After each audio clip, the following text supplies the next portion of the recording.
La vie s'organise donc en famille avec, pourquoi pas, des moments de lecture pour s'évader. Bonjour Vincent Villeminot. Bonjour. Vous êtes écrivain pour la jeunesse depuis le début de cette période de confinement avec votre éditeur Pocket Jeunesse. Vous vous êtes lancé dans une aventure totalement inédite. Tous les jours à 18h, vous donnez rendez-vous à vos jeunes lecteurs et moins jeunes lecteurs sur les réseaux sociaux pour un épisode inédit d'un roman baptisé L'Île. C'est l'histoire de 8 enfants confinés sur une île au large de La Rochelle. Comment vous est venue cette idée ? Vous dites que vous vouliez vous rendre utile. Oui, c'est vraiment ça. J'avais commencé un roman il y a 1 an lors d'une résidence sur l'île d'Aix, qui était une histoire de confinement. Et puis, au premier jour du confinement, je me suis dit, mais voilà, il faut offrir un moment de lecture à ceux qui le souhaitent. Il y a plein de collèges qui pratiquent le quart d'heure de lecture aujourd'hui en France. Ces collèges-là sont fermés. Comment on offre un quart d'heure de lecture tous les jours en faisant un feuilleton et en le publiant tous les jours. Et c'est donc devenu un vrai rendez-vous quotidien qu'on partage à famille tous les soirs à 18h.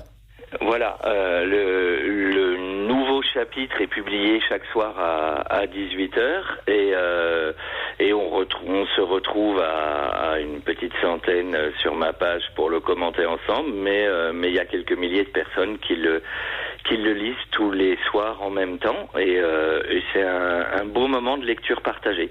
Beaucoup de professeurs d'ailleurs, Vincent Villeminot, ont relayé auprès de leurs élèves votre initiative.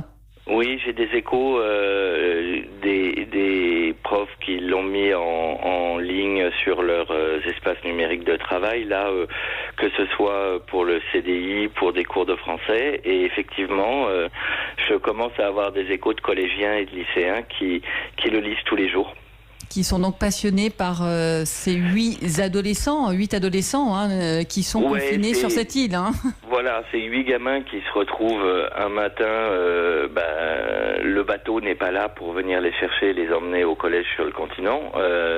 Ils comprennent pas ce qui se passe immédiatement. Au début, ils l'accueillent plutôt comme un jour de congé supplémentaire et puis petit à petit, ils prennent conscience de la gravité de la situation, du fait qu'il va falloir vivre pendant quelques semaines, enfin quelques jours suppose-t-il au départ, puis quelques semaines seul sur l'île avec les sans électricité, sans internet. Sans électricité, sans internet, sans eau potable. Bon, c'est une petite île qui ressemble comme une petite sœur à l'île d'Aix qui a connu ce genre de situation de crise quelquefois ces dernières décennies. Donc moi, quand j'écrivais là-bas, j'avais pu avoir plein de renseignements sur la façon dont ça s'était géré.